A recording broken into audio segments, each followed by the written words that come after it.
கிளையில ஏறி உட்காந்துட்டு வேற வெட்டி உண்ணுன்னு பாக்குறாளுங்க. நீ எப்படி அனாதை ஆயிடுவே? நான் இருக்கேன்யா. டேய் கதிரு சொல்லுடா, சக்தி சொல்லுடா, நானும் சொல்லுடா, சொல்லுடா. நாங்க இருக்கோம். எதுக்கு நான் இங்கே நிக்கிறிய? அண்ணா இது உங்க வீடுண்ணே. நீங்க எதுக்கு கண்ட இடத்துக்கு போகணும்ண்ணே? அண்ணா தயவு செஞ்சு உள்ள வாங்கண்ணே. வாங்கண்ணே. எப்பா சக்தி, என்னப்பா நீ மட்டும் பேசாம இருக்க? காலையில கோயில்ல ஒரு பரதேசி பைய என்னைய நக்கலா பேசின, பாஞ்சு போய் அடிக்க போன. இப்ப என்னப்பா காம்பவுண்டுக்குள்ளையும் குணமே மாறி போச்சு. ஏன் பொம்பளைகிட்ட பேசிட்டு வந்தியா? கூப்பிடா. பேசிட்டேன்னு அவங்களும் போய் வக்கீல் எல்லாம் பார்த்து பேசிட்டாங்க. சரி கோர்ட் ஆர்டர் தான் நாளைக்கு வருது, வந்ததும் உங்களை உள்ள கூட்டிட்டு வரலாம்னு நினைச்சேன். அதுக்குள்ள தேவையில்லாம அவசரப்பட்டேன். யாரா தேவையில்லாம பண்ணா? அண்ணா வீட்டுக்கு வரல உனக்கு நம்ம பண்ணிக்கிட்டு இருக்காங்க. யார் மறந்துறோம் பண்ணா? சும்மா இருங்க.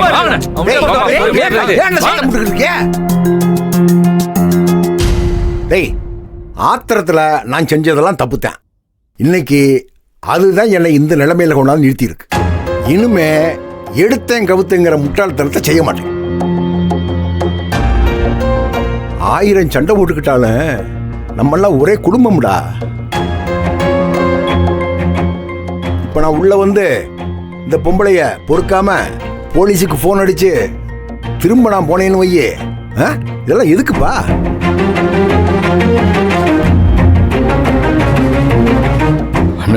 அதெல்லாம் ஏம்மா எனக்கு ஒரு உதவி பண்றியாமா? சொல்லுயா.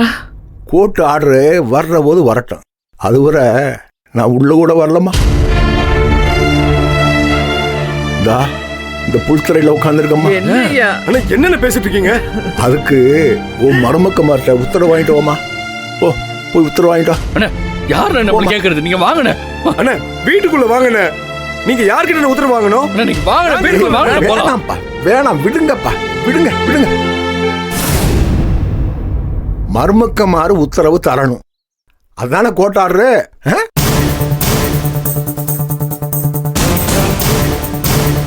அவங்க போலீஸ்ட போக மாட்டேன்னு சொன்னாதான் நான் தைரியமா உள்ள வர முடியும். இவளுக்கு என்ன பண்றது? நீங்க வாங்க போலாம். பேசாத முட்டாத்தனா பேசாத. இதெல்லாம் ரொம்ப கொடுமையா இருக்குப்பா. அவளுக்கு ஆடுறதும் நீ இடம் கொடுக்கறதும் இதெல்லாம் வேணாப்பா.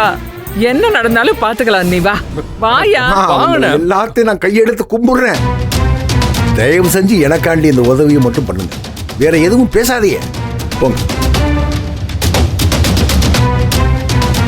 வம்புழுக்கிறதுக்கெல்லாம் நான் வரலப்பா.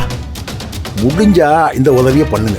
இல்லைன்னா நான் ஏதாவது கோயில் குளத்து பக்கம் போறேன். பேசுறீங்க ஏமா பெரிய மனுஷன் நீ, போய் பேசு போமா.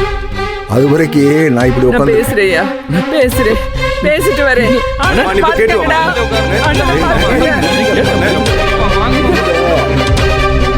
எங்களை மீறி என்னென்ன பண்ணிருவாங்க? நீங்க உள்ள வாங்கண்ணா.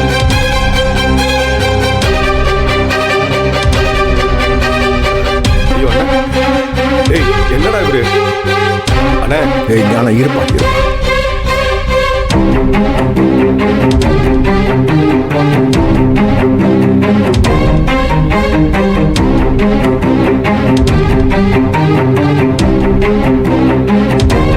அண்ணா நீங்க இங்க உட்காந்துருக்கிறது கஷ்டமா இருக்குண்ணே.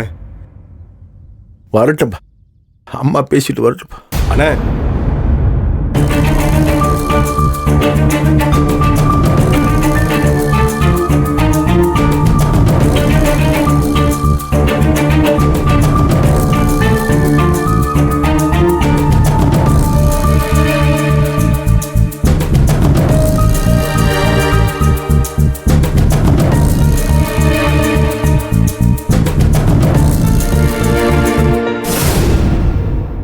இந்தாருங்கடி, நான் ஊர் நாட்டுக்காரி. மனசுல இருக்கிறது எல்லாத்தையும் பட்டுன பேசிவிடுவேன். உள்ளார நஞ்சம் வச்சுக்கிட்டு நாக்குல தேன் தடவி பேச வேண்டிய அவசியம் எனக்கு இல்ல.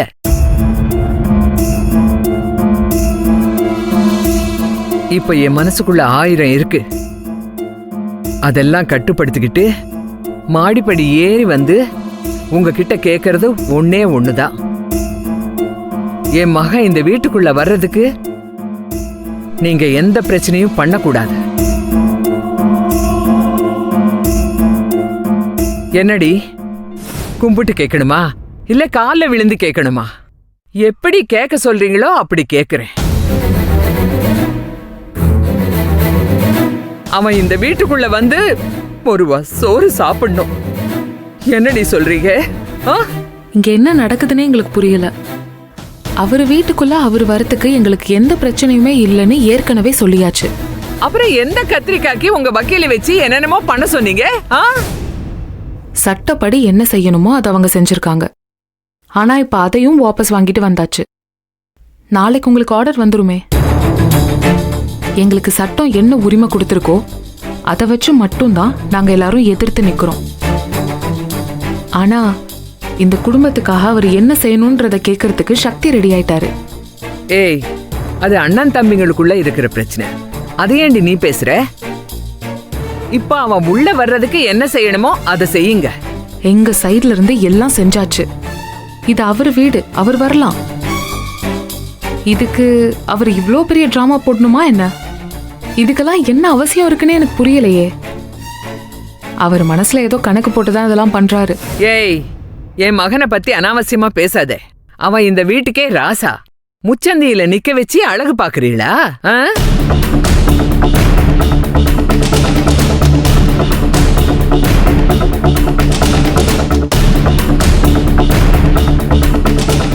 ஏய் ஈஸ்வரி, நீ எல்லாம் ஒரு பொம்பளையாடி. கட்டின புருஷன் வந்து வீட்டுக்கு வெளியே நின்னுகிட்டு உள்ள வரலாமான்னு கேக்குறான். நீ அழுத்தமா உள்ளேயே நிக்கிற. என்னடி பொண்டாட்டி நீ எல்லாம்? மனசு பதறாது உனக்கு? உங்க மகனுக்கு என்ன தேவையோ அதை மட்டும் பேசுங்க. அவங்கள பத்தி பேச வேண்டிய அவசியமே இங்க இல்ல. நீங்க உங்க பையனை பெத்தீங்க, வளர்த்தீங்க, அவ்வளவுதான். இங்க இருக்க எல்லாரையும் விட அவரால அதிகமா பாதிக்கப்பட்டது ஈஸ்வரி அக்கா தான். இப்படி ஒரு கொடூரமான மனுஷனோட குடும்பம் நடத்தி 2 குழந்தைங்களை பெத்து வளர்த்து ஆளாக்கியிருக்காங்க. அவங்க மனசுக்குள்ள எவ்வளவு சங்கடங்கள் இருக்கு தெரியுமா? இதெல்லாம் இப்போ பேச வேணான்னு நினைக்கிறேன். விட்டுருங்க. அவர் பேசினதெல்லாம் நாங்க கேட்டுட்டு தானே இருந்தோம். ஏதோ புல் தரையில உட்கார்றதுக்கு எங்க கிட்ட அனுமதி கேட்கிறாரு. அதுக்கெல்லாம் எந்த அவசியமும் கிடையாது. இது அவரோட வீடு. அவர் இங்க எங்க வேணாலும் இருக்கலாம். அதை நாங்க எப்பவும் தடுக்க மாட்டோம். ஏய், முன்ன விட்டு பின்ன இழுக்க மாட்டீங்கல்ல? பிரச்சனை பண்ண மாட்டீங்கல்ல? அதான் அவ சொல்றால. அக்கா இருங்க, இவங்க நம்ம கிட்ட பேச்சு கொடுக்கறதே நம்ம ஏதாவது பேசுவோன்னு தான். இங்க பாருங்க, நாங்க முடிவெடுத்துட்டு தான் இங்க எல்லாரும் அமைதியா இருக்கோம்.